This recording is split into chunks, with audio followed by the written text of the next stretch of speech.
kang gihati sa una, ang garbo sa karon mahimo kining magbayaw sa tumugalingon nga mahimong magdaot sa atong relasyon uban kay Jehova. Busa kining drama nga ato karong masaksihan dili madugay, mo kini mo palihok karon susihon ang atong kasing-kasing. Aron mawagtang ang bisan unsa man feeling nga mahimo kitang mapahitason, mahimo kitang magbayaw sa atong galingon niya.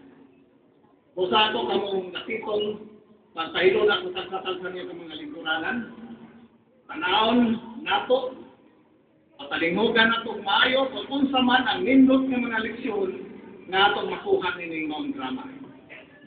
Ang Mount Drama naghatag ka nato sa uluhan. Sulubi ang inyong kagalingon sa pagkamapinugsanon sa una.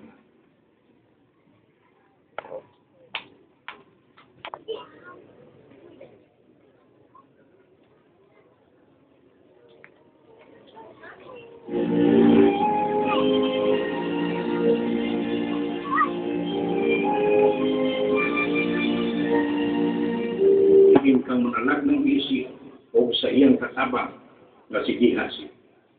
Sa ilang panahon, daghang katawan sa Diyos, may biyanas pagsimba kang Yehova. Apan si Gehazi, nagpabiling maunungon kang Yehova, o sa gipili ni Eliseo, si Gehazi nga mahimong iyang katawan. Gehazi, di ala di ay ang imong ipangitang sinina. Daan palagi ko na himura ka ng makitaan. Mag-unsa na lang ko kulwa ka. Kadaliha, oy. Pagkabuotan ka sa akin. Ang mga malalagna ng Yehova?